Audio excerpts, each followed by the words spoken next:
Hey, welcome back to the channel. So what we're doing today is we are installing a rear bumper and a front bumper on the Lynx Shredder DS. The stock rear bumper, or lack of, seems kind of flimsy. So here, come check it out. You can see I'm moving it with my hand here. There's not really much of a bumper if you look on here. So what I'm afraid of is if you try to do some wheelies and somehow I'm gonna end up coming over backwards or hitting something or whatever. So we picked up the backwoods BMP bumpers to throw on there. So come check them out. So got the Ski-Doo blue. The reason we got the Ski-Doo blue is because that's what they had in stock. I figured, maybe we'll try to do a red, white, and blue setup of some sort. But yeah, follow along as we put this baby on. Hopefully it helps somebody else. There wasn't a ton of footage out there. So yeah, step one is we're gonna remove these little reflectors here. So there's like a little weird nut on the back side that kind of holds them on. So we got this reflector right here. So there's like some little weird nuts on there. I'm gonna kind of just use a screwdriver and mess with them and try to cut them off there.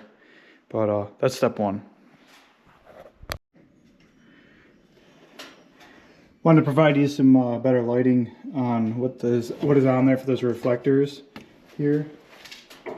So I just took a screwdriver and kind of just pried underneath there.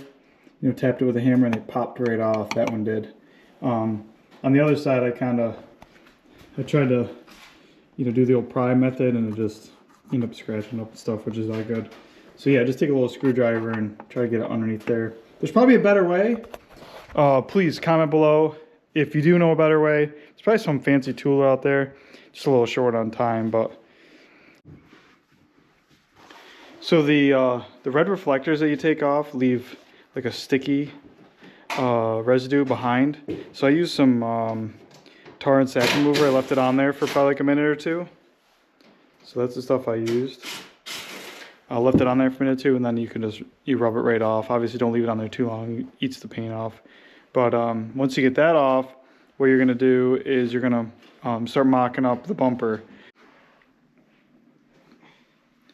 Okay, on the rear, what you're gonna do is you're gonna mock everything up, right? Get everything in place so that way you can drill your holes and get your pop rivets in. So what I thought was kind of cool and save you some time is you're gonna leave the stock reinforcement on the tunnel in place, okay? Obviously it looks a little goofy with the different colors, but if you're gonna do a wrap, you probably won't see it anyways. So in this case, what you're gonna do is just put these two bolts in here. I just snugged them up, right? Right there, those two. Put your grab bar on, and then you're gonna put these two bolts in here, okay? So you got your grab bar on, no pop rivets in yet.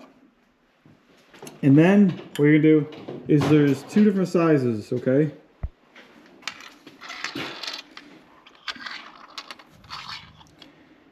There's two different size pop rivets that you're gonna get in special bags that are different.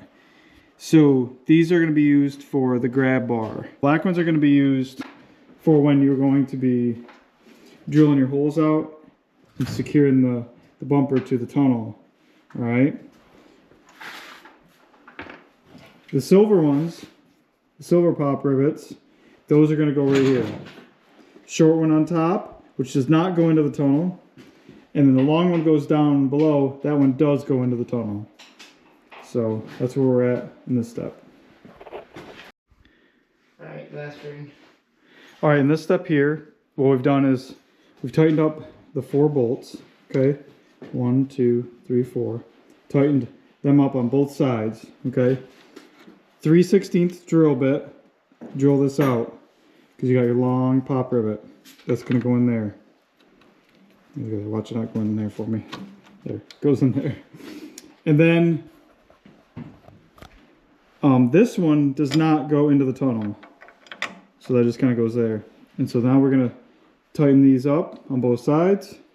And then we're going to start drilling and working our way forward on the sled. So that's the step we're at now.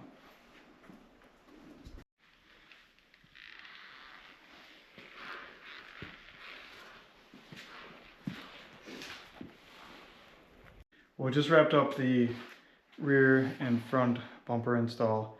The rear actually was, went pretty quick and it was fairly easy. The only little oddball thing that would like some information on or maybe some input on is this bolt, this pop rivet here. They said doesn't go in the tunnel. When you put it in there, it doesn't end up flush.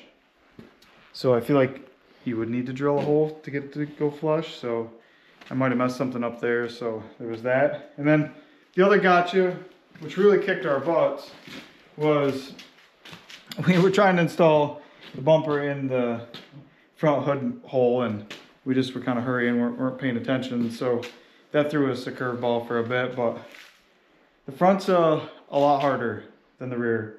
The exhaust springs are pretty tough, especially the ones down on the motor. We had to use a spring puller with a rope, and both of us had to really crank on it, so that was a challenge. You definitely want an extra set of hands or somebody to help you with the front. The rear, you know, less than an hour, crank it out. I would say the front probably was more like 2 hours. Definitely want to have some help. There's just a lot more to it. Just takes more time. But overall, I think we're happy with the way it looks. The Ski-Doo Octane Blue with the red, I don't think looks half bad. But I hope this video helps. Hey, any tips or tricks, please comment below. Thanks for watching.